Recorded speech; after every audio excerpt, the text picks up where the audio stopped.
कुछ देर बाद हम युद्धवीर सिंह से जुड़ सकेंगे। कुछ तकनीकी कारणों के कारण हमारा संपर्क देहरादून स्टूडियो से नहीं हो पा रहा है। हम आपको लिए चलते हैं देहरादून स्टूडियो, जहां वर्षा सिंह बात कर रही हैं युद्धवीर सिंह जी से। शाही स्नान चल रहा है। सभी अखाड़े क्रमवार तरीके से हरिद्वार में हर की पैड़ी ब्रह्म कुंड पर स्नान कर रहे हैं। हमारे साथ देहरादून स्टूडियो में मौजूद हैं राष्ट्रीय स्वयं सेवक संघ के प्रांत प्रचारक युद्धवीर सिंह जी। आपका बहुत बहुत स्वागत है हमारे देहरादून स्टूडियो में। और आपकी संस्था राष्ट्रीय स्वयं सेवक संघ भी कुंभ में जो व्यवस्थाएं हैं उसको बनाने में पुलिस प्रशासन की पूरी मदद कर रही है। किस तरह से आप लोग प्रशासन को व्यवस्थाओं को बनाने में मदद दे रहे हैं? धन्यवाद वर्षा जी, आपने अच्छा प्रश्न पूछा।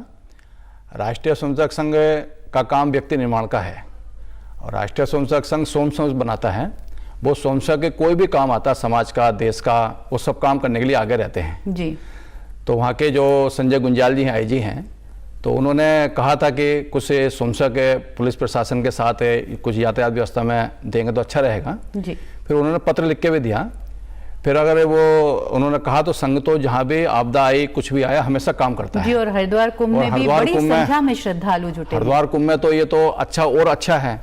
तो इसमें तो सभी लोग अपने पूरे प्रांत से हमने स्वयंसेवक की सूची बनाई जी। और सूची बना के जो अपने प्रशिक्षित स्वयंसेवक होते हैं, जिनका वर्ग होता है प्रथम वर्ष, द्वितीय वर्ष, तृतीय वर्ष, ऐसे स्वयंसेवक और कुछ दायित्व वाले कार्यकर्ता, हमने विचार किया कि 20 साल से लेकर 50 साल के आयु के ऐसे लोग बुलाए जाएं जो वहाँ पर यातायात व्यवस्था ठीक प्रकार से देख सकें जी।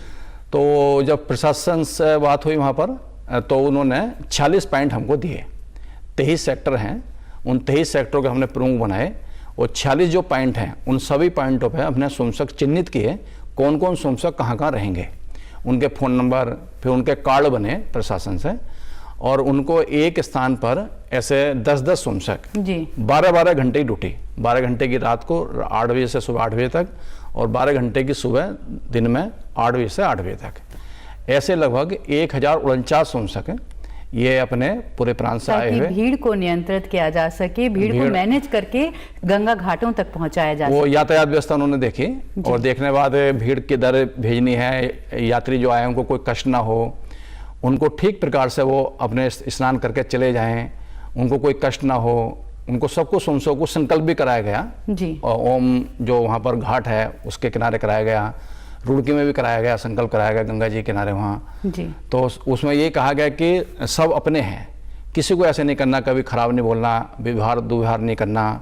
सबके साथ प्रेम से बात करना, ये सबको स्वयंसेवक बताया क्योंकि कई बार बहुत ही लोग जो बाहर से आते हैं उनको रास्तों का पता नहीं होता है, रूट का पता नहीं होता है, तो लोगों में भी कंफ्यूजन होता है, तो उस बीच काम करना थोड़ा मुश्किल भी आता है, उसको भी झेलना पड़ता है। कंफ्यूजन भी होता है, दूसरा क्या होता है गुस्सा भी आता है जी। क्योंकि धूप होती है, भीड़ होती है, बिल्कुल, तो उसको कैसे शांत रह के हम ठीक से कर सकें, बूढ़ी माताओं को कैसे ठीक भेज सकते हैं स्नान करने के लिए, ऐसी व्यवस्था भी सब स्वयंसेवक बताई।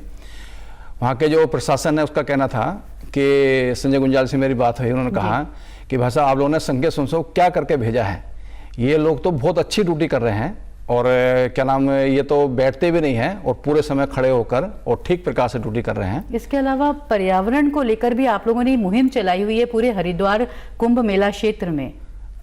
पर्यावरण अपनी एक गतिविधि है जिसके स्वयंसेवक द्वारा चलती है, समाज के द्वारा भी चलती है।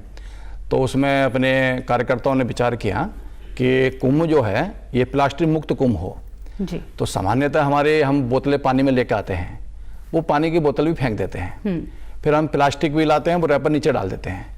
तो एक फेसबुक के माध्यम से भी, व्हाट्सएप के माध्यम से भी सब एक जागृति ऐसे करी, वहाँ कार्यक्रम भी किया, साधु संतों का कार्यक्रम भी किया कि जो प्लास्टिक है वो अपने उसमें बोतल में भरें और भरने के बाद उसको अपने घर लेके जाएं, उसको कहते हैं इको ब्रिक्स कहते हैं। तो वो जिससे अपने उपयोग में आ जाती है। अब पूरे देश में ऐसा वैसा अभियान चला, लेकिन कुंभ को लेकर विशेष रूप से ये कार्यक्रम किया। कपड़े के थैले भी बनवाकर कपड़े के थैले भी लोगों को देने का काम किया। लाखों की संख्या लगभग मिला के लगभग 2 लाख थैले ऐसे कपड़े के थैले दिए। तो ये भी अपने संघ के स्वयंसेवकों द्वारा ये अपना एक पर्यावरण का काम भी चल रहा है जी। तो आप अखाड़ों में भी गए और जो साधु संत हैं उनसे भी आपने बातचीत की पर्यावरण को लेकर, क्योंकि नदियों के किनारे जो स्नान है तो खास तौर पर ये एक प्रकृति से जुड़ा संदेश भी देते हैं, जल के प्रति हमारी आस्था को भी प्रकट करते हैं। साधु संतों के पास भी गए, अखाड़ों के पास भी गए, उनका आग्रह भी किया उनसे, वो सब लोग सहमत हैं इस बात से, और सब लोगों को लगता है कि प्लास्टिक अपने देश से बंद ही होनी चाहिए और हमको कपड़े के थैलों का उपयोग करना चाहिए, और कहीं भी हमको पॉलीथीन नीचे नहीं डालनी चाहिए। उसका हम अन्य क्या उपयोग कर सकते हैं वो करना चाहिए, कम से कम उपयोग हो। तो सभी साधु संतों का, सभी अखाड़ों का यही मत था, उन्होंने सबने सहयोग किया इसमें। जितने स्कूल थे सब स्कूलों में गए, वहाँ पर स्कूलों में जाने के बाद बच्चों से बताया कि बच्चे आएंगे तो वो ये काम न करें, स्कूल के प्रधानाचार्य से कहा, बीसीओ से कहा, ऐसे सब प्रकार के और नेत्र कुंभ भी चल रहा है संस्था की तरफ से। इसके बारे में बताएं। अपना एक संगठन है, सक्षम संगठन है, जो संघ के स्वयंसेवक चलाते हैं।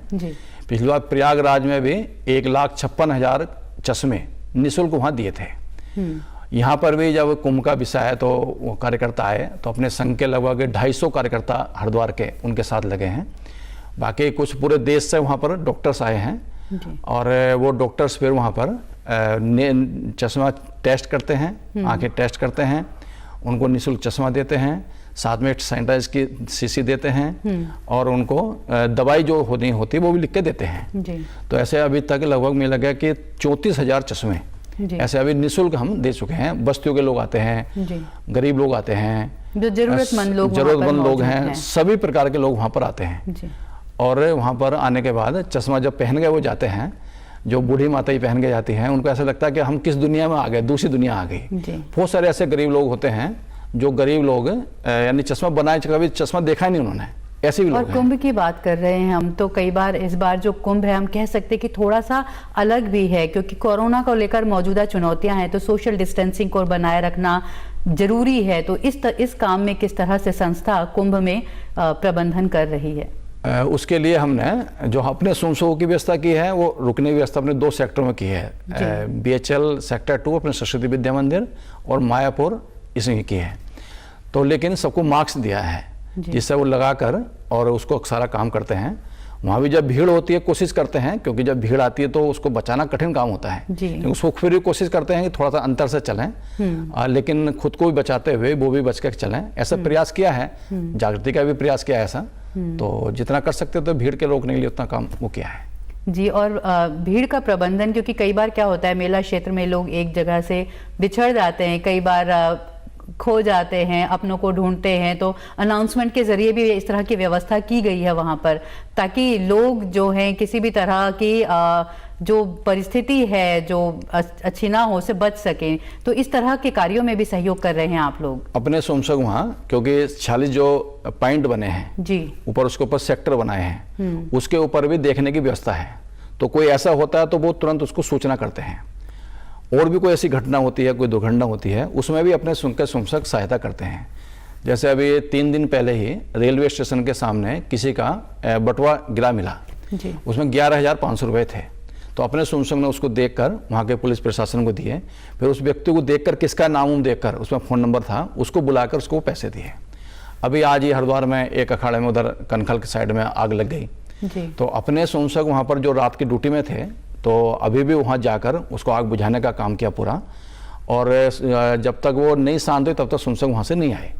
तो ऐसी घटना, दुर्घटना कोई ऐसी होती है, उसमें भी क्योंकि उनके अंदर संवेदना रहती है, उनके मन में भावना रहती है कि हमें समाज के लिए, देश के लिए कुछ करना है, तो वो कोई भी काम आता है, केवल यातायात व्यवस्था नहीं, वो कोई भी काम उस समय आता है तो स्वयंसेवक बढ़ चढ़ के वहाँ पर काम करते हैं जी। और लाखों की जब भीड़ जुटी है, क्योंकि अभी जो 12 अप्रैल को स्नान हुआ है, 30 लाख से अधिक लोग जुटे थे, तो इस समय भी आज का स्नान महत्वपूर्ण स्नान है और लाखों की संख्या में लोग जुटे हैं। तो बहुत जरूरी है कि सभी लोग, आम जनता भी अपनी तरह से, जो हरिद्वार के लोग हैं वो भी अपना सहयोग दे, जो दूसरे जगहों से, राज्यों से, देश दुनिया से आए लोग हैं वो भी अपना सहयोग दे। तो सबके सहयोग के साथ मिलकर ही इस कुंभ को हम बेहतर बना सकते हैं। हाँ, सबका सहयोग होता है, सबका मन होता है, तभी कोई चीज बेहतर बनती है जी। कोई भी सोचे शासन प्रशासन के द्वारा केवल बेहतर बन सकती है, ऐसा संभव नहीं होता है। तो सभी का मन ये होता है हमें अच्छा करना है, और तो अच्छा करने का मन होता है तब चीज अच्छी होती है। तो ये एक जागृति का काम अपने संघ के लोग करते हैं, स्वयंसेवक करते हैं कि भाई ऐसे कोई बात ना हो वहाँ पर जो शासन प्रशासन को दिक्कत आए, तो वो भी सारा काम अपने स्वयंसेवक करते हैं और बड़ी सावधानी से सबको प्रेम से, स्नेह से, किसी प्रकार का कोई द्वेष भावना किसी प्रकार न रखते हुए सभी का सहयोग अपने स्वयं से करते हैं। जी, बहुत बहुत शुक्रिया, आप हमारे स्टूडियो में आए और कुंभ की व्यवस्थाओं को बनाने में आपकी संस्था जो योगदान दे रही है। ठीक है वर्षा जी, धन्यवाद। तो ये थे हमारे साथ युद्धवीर सिंह जी, राष्ट्रीय स्वयंसेवक संघ के प्रांत प्रचारक। कुंभ की व्यवस्थाओं को बनाने में आरएसएस के लोग भी पुलिस प्रशासन के साथ जुटे हुए हैं ताकि कुंभ, आस्था का कुंभ अच्छी तरह बेहतर व्यवस्था के साथ निपटे और यहाँ आए लोग एक बेहतर अनुभव लेकर अपने घरों को वापस लौटें। नमस्कार। नमस्कार वर्षा जी, प्रणाम।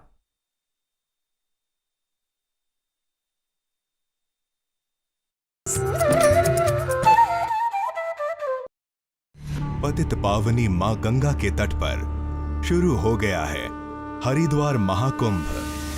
आस्था और विश्वास के सबसे बड़े मेले में कोविड-19 से हमेशा सतर्क और सावधान रहकर ही हम इसे एक अविस्मरणीय अवसर बना सकते हैं। महाकुंभ हरिद्वार आने वालों के लिए आश्रम, होटल, धर्मशालाओं और रैन बसेरों में सुरक्षित प्रवास हेतु समुचित साफ सफाई और सैनिटाइजेशन के इंतजाम किए गए हैं। उत्तराखंड सरकार सभी श्रद्धालुओं को रखना चाहती है स्वस्थ और सुरक्षित। आपसे भी है अनुरोध, सैनिटाइजेशन, मास्क का रखकर ध्यान, निभाएं परंपरा और करें महाकुंभ का पावन स्नान।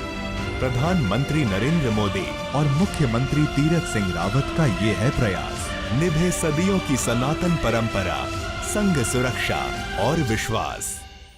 आज पूरा विश्व कोविड-19 की लहर का सामना कर रहा है और इस लड़ाई में बचाव तथा सावधानी ही मुख्य हथियार है। कोरोना से बचने के लिए घर से बाहर निकलते समय चेहरे पर मास्क जरूरी है। समय समय पर हाथों को अच्छी तरह से धोएं। हमेशा 2 गज की दूरी का ध्यान रखें। उत्तराखंड सरकार आपकी सुरक्षा और सुखद स्वास्थ्य के लिए प्रतिबद्ध है। अपनी बारी आने पर कोविड-19 का टीका जरूर लगवाएं। ये पूरी तरह से सुरक्षित है। दवाई भी, कड़ाई भी। यही संकल्प हमें कोरोना से जीतने में सहायक होगा। सूचना एवं लोक संपर्क विभाग द्वारा जनहित में जारी। हरिद्वार में सजा है महाकुंभ 2021 का मेला।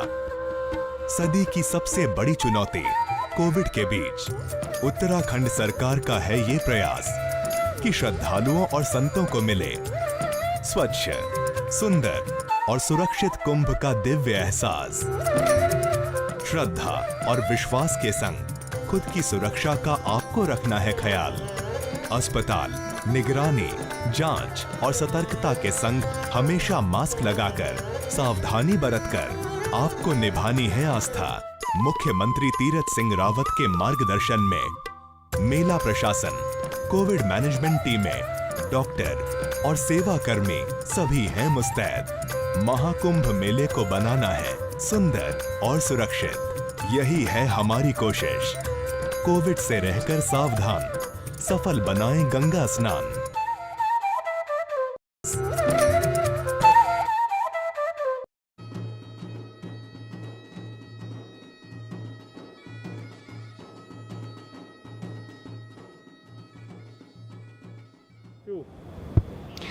जहां हमें कुंभ में एक और सामाजिक सौहार्द, समरसता दिखाई देती है, तो वो सामाजिक सौहार्द और समरसता केवल हमारे देश के अंदर नहीं दिखाई देती है, बल्कि यहाँ दिखाई देती है विदेशियों के साथ भी, क्योंकि बहुत सारे विदेशी श्रद्धालु यहाँ आए हैं जो अपने मन में माँ गंगा के प्रति एक अजीब सी, एक अनजानी सी श्रद्धा लेकर आए हैं और यहाँ आके उन्होंने असल में वो महसूस की है।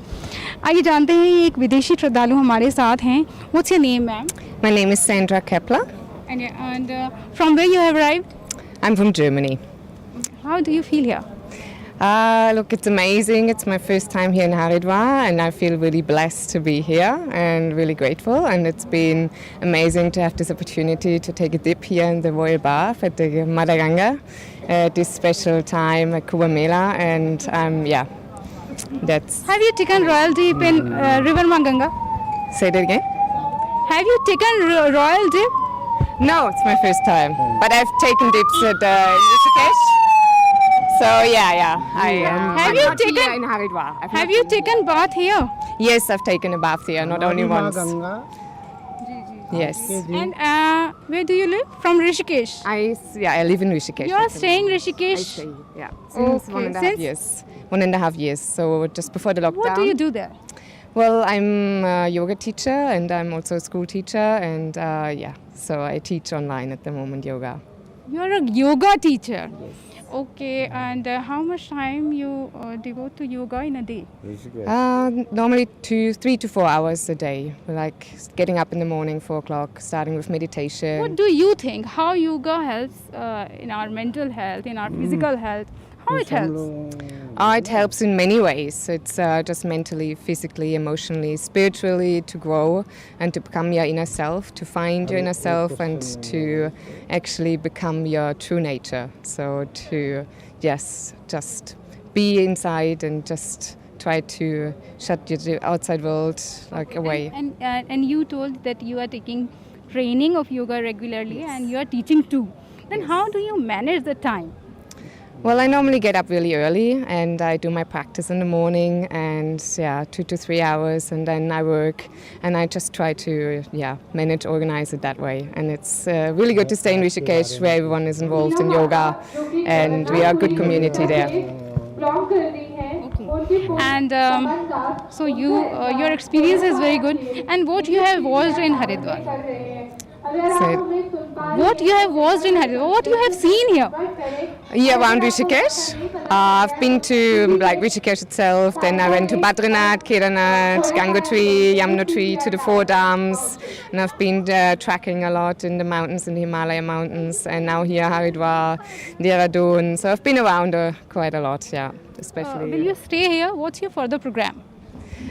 Well, we'll see. Probably we are going to Rudrinath, we're going more trekking, we will go back to the mountains and do more yoga in Rishikesh and just enjoy Mother Ganga. So that's all you need. So will you say Ma Ganga is very great? Yes, that's all you need. Mother Ganga, from the heart.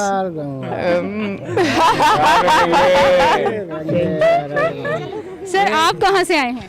Ma'am, I did my corporate job for 12 years and then I was in Bombay and Hyderabad and Gurgaon, but I've shifted to Rishikesh because the energy of Ma Ganga is very nice.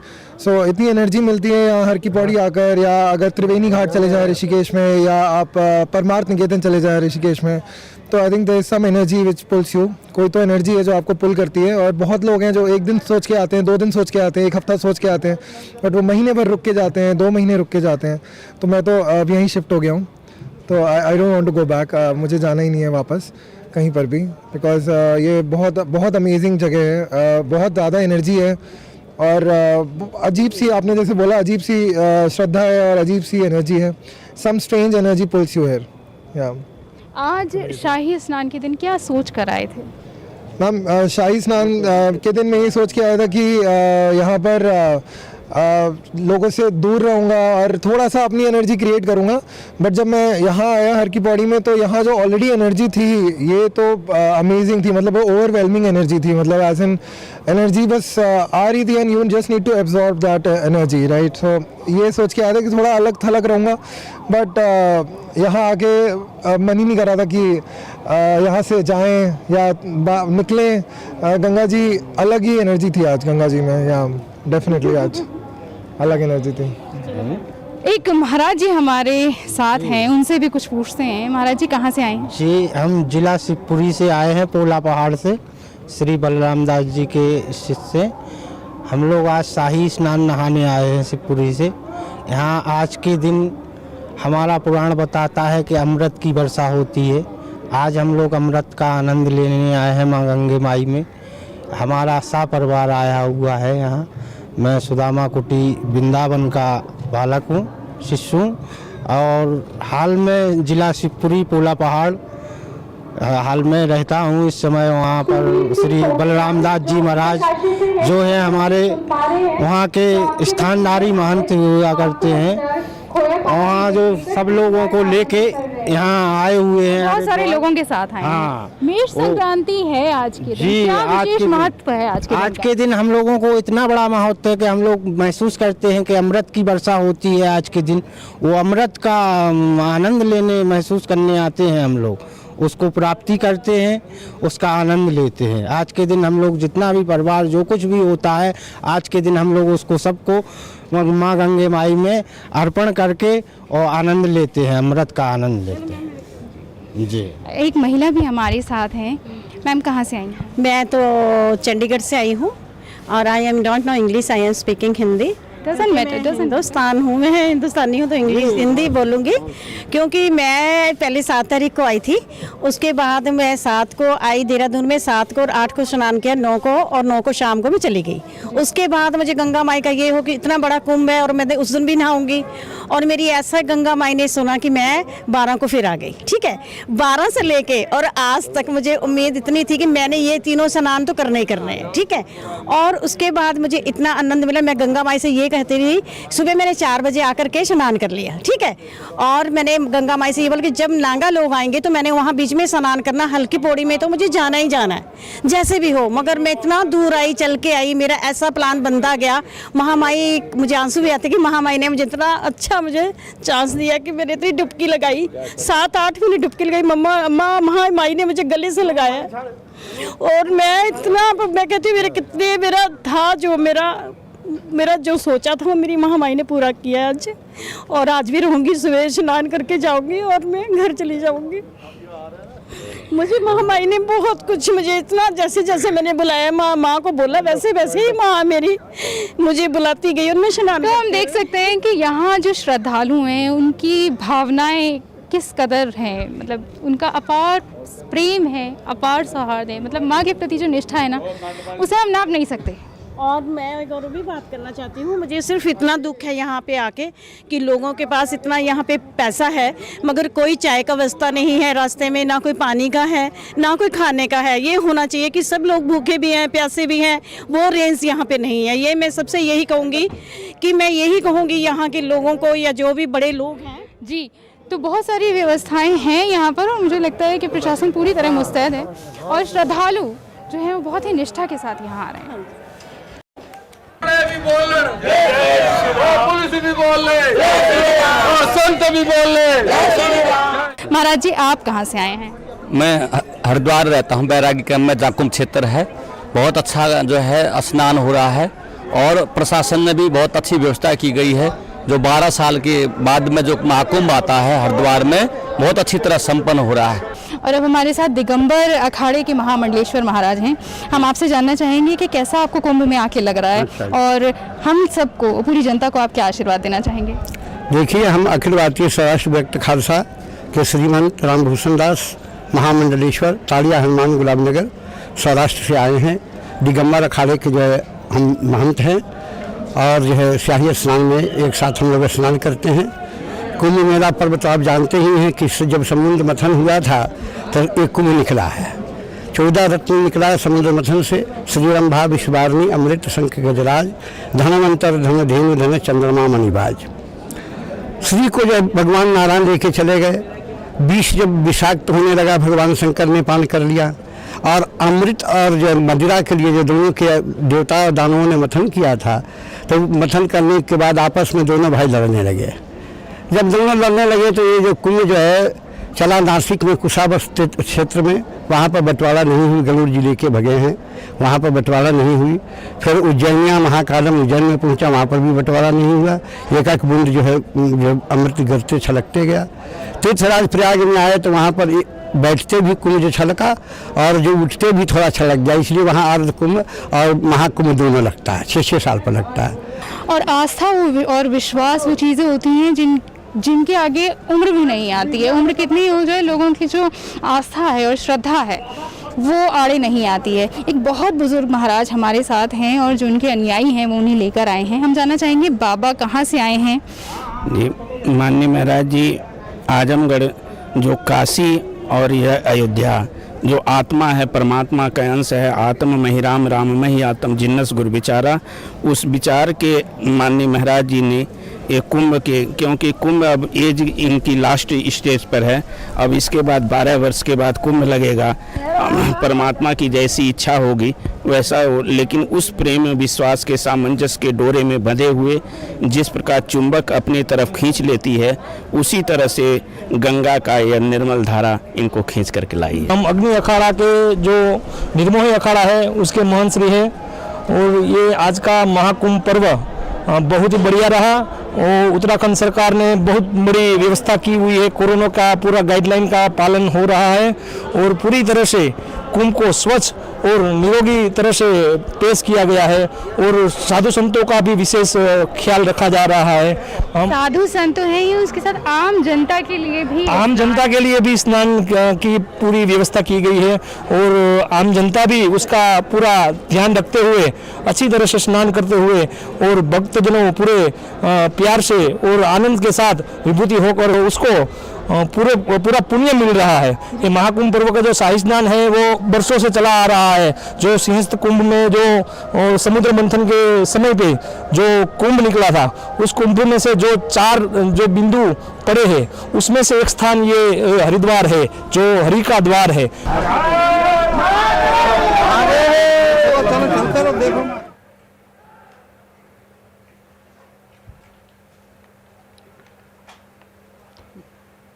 बैरागी वैष्णव बैरागी वैष्णवों का जो ये अखाड़ा है, बड़ा उदासीन अखाड़ा, उसके स्नान का क्रम चल रहा है। भिन्न रूप, भिन्न वेशभूषा, भिन्न पगड़ी, भिन्न माला और सबसे महत्वपूर्ण भिन्न तिलक चिन्ह, इनसे पहचान इन साधुओं की होती है।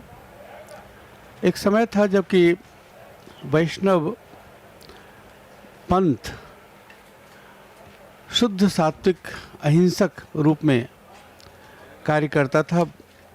वैष्णव का अभी भी जो अवधारणा है वो वही है, लेकिन अब जब स्थिति आई, एक क्रम आया कि लगा कि धर्म की रक्षा के लिए धर्मो रक्षति रक्षिता, अगर धर्म का नाश हो रहा है, मंदिर टूट रहे हैं, ये हमारी जो परंपरा है उनको तोड़ा जा रहा है, तो वैष्णव साधुओं ने भी अखाड़ा बनाया। और अखाड़ा का मतलब है कि युद्ध के लिए हम तैयार हैं। युद्ध किया उन्होंने, जो केवल आराधना में, उपासना में व्यस्त थे, उन्होंने युद्ध के लिए अपने को तैयार किया। और उसमें जो वैष्णवों में एक उपाधि है दास, दास का अर्थ ही है कि हमारे पास कुछ नहीं है।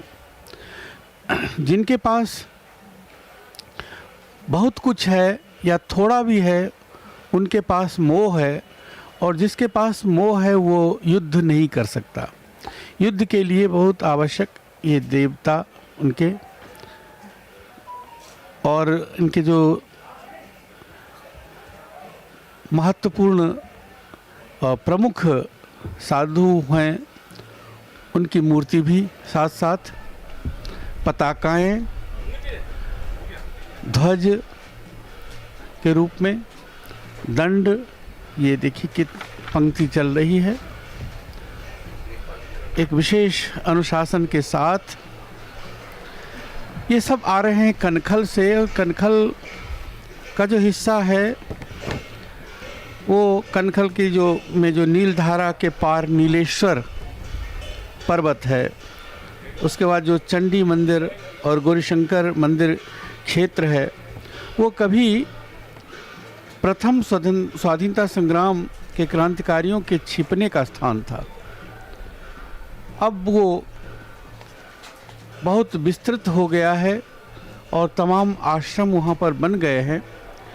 ये जो वैष्णव साधु हैं, उन्होंने प्रारंभ में जो पूरे देश भर में विस्तृत हैं, फैले हुए हैं। 2 तरह के 2 शाखाएं हैं उनकी, एक तो राम संप्रदाय के, राम शाखा के, और दूसरे कृष्ण शाखा के। बल्लभाचार्य वगैरह कृष्ण शाखा के थे, और रामानुजाचार्य, मध्वाचार्य, ये सब रामानंदाचार्य, ये सब जो हैं वो राम के उपासक थे। और इनको इसीलिए इनको जो है वो हनुमान जी, बजरंग बली की शक्ति को उन्होंने केंद्र में रखा, उनको महत्व दिया। तो बहुत से हनुमान के उपासक हैं, बिना उन हनुमान के राम तक पहुंच नहीं सकते। इनके जो प्रारंभ में ही अखाड़ा जब बना, तो उसमें 7 कर्तव्य उन्होंने अपने लिए निर्धारित किए, वो मैं बताना चाहूँगा। और पहला जो है, पहला कर्तव्य ही उनका है मंदिरों मठों की रक्षा करना, ये उनका पहला कर्तव्य था। दूसरा है जो महत्वपूर्ण है और सामाजिक योगदान जो उनका रहा है इतिहास में, उसकी ओर संकेत करता है कि पर्वों पर बहु बेटियों की रक्षा करना। जो पर्व पर जो बहु बेटियाँ आती हैं घर से निकल करके, उनकी प्रतिष्ठा, उनकी इज्जत को रखना, कि उसके लिए लड़ना, जान तक देना, ये उनके कर्तव्य में आता है इन वैष्णव अखाड़ों के। जो तीसरा है कि तीर्थ स्थानों की रक्षा विधर्मियों के आक्रमणों से करना। जो हमले होते थे, मंदिर तोड़े जाते थे, तो उनको रक्षा करना, उनको बचाना। ये उसके बाद चौथा जो था कि जो डाकुओं लुटेरों से वैयक्तिक और सार्वजनिक संपत्ति की रक्षा करना, इसकी भी रक्षा वो करते थे। आपको मैं बताऊं कि कुछ दशक पहले तक, या सोचिए कि पिछली सदी में कुंभ की रक्षा भी नागा साधु और ये सब जो अखाड़े हैं वो खुद करते थे। उसके लिए अलग से पुलिस की व्यवस्था, और हाँ, ये अखाड़ा जो है ये अभी बड़ा उदासीन अखाड़ा चल रहा है। इसके बाद आएगा पंचायती नया उदासीन अखाड़ा। तो अभी बड़ा उदासीन अखाड़ा का जो जत्था आ रहा है उसको आप देख रहे हैं। ये उनका दंड, उनका अस्त्र, ये दंड उनका देखिए, शैव सन्यासियों का दंड अलग होता है, वैष्णव साधुओं का जो है दंड अलग होता है। प्राणपण से धर्म की रक्षा करना कर्तव्य दोनों का है, शैव साधुओं का भी और वैष्णव साधुओं का भी। जो इनके कर्तव्य हैं उनमें नाके, घाट, उत्सव, यात्रा, कुंभ स्नान, इन सब पर सर्वांगीण रक्षा करना, हर प्रकार से रक्षा करना, ये उनका कर्तव्य है। निशान यानी कपिध्वज की रक्षा करना। इनके कपिध्वज को कोई अगर अपमानित करता है तो वो भी जान देने के लिए तैयार होते हैं। ये हर सैनिक का भी यही है। अगर सेना के सामने कोई ध्वज के, ये हमारे राज्यपाल, उत्तराखंड के राज्यपाल बेबी रानी मौर्य गंगा जी में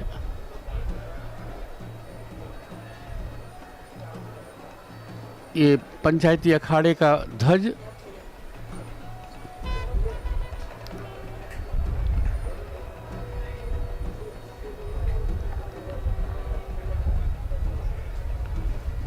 ये पताका, ये इस पर पुष्प वर्षा करेंगे।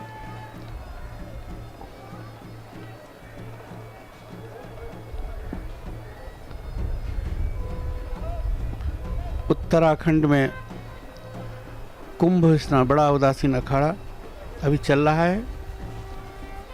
ये जत्था आ रहा है, विराट जत्था, दूर दूर तक आप देखेंगे।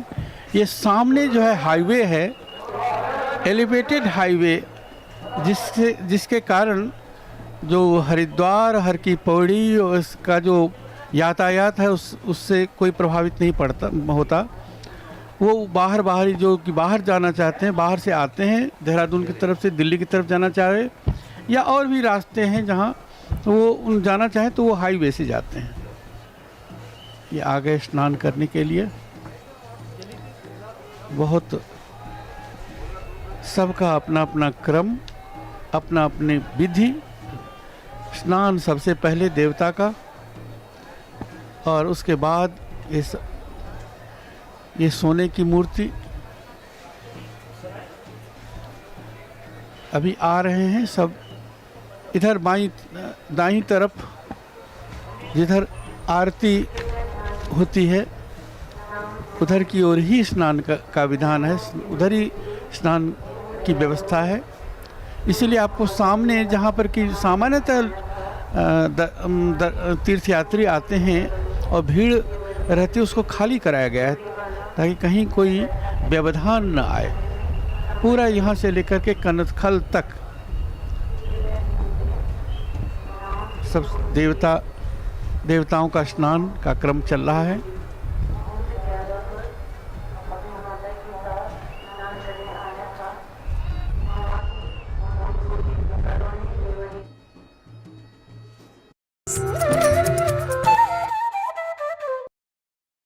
हरिद्वार में सजा है महाकुंभ 2021 का मेला। सदी की सबसे बड़ी चुनौती कोविड के बीच उत्तराखंड सरकार का है ये प्रयास कि श्रद्धालुओं और संतों को मिले स्वच्छ, सुंदर और सुरक्षित कुंभ का दिव्य एहसास। श्रद्धा और विश्वास के संग खुद की सुरक्षा का आपको रखना है ख्याल। अस्पताल, निगरानी, जांच और सतर्कता के संग हमेशा मास्क लगाकर, सावधानी बरतकर आपको निभानी है आस्था। मुख्यमंत्री तीरथ सिंह रावत के मार्गदर्शन में मेला प्रशासन, कोविड मैनेजमेंट टीमें, डॉक्टर और सेवा कर्मी सभी हैं मुस्तैद। महाकुंभ मेले को बनाना है सुंदर और सुरक्षित। यही है हमारी कोशिश। कोविड से रहकर सावधान, सफल बनाएं गंगा स्नान।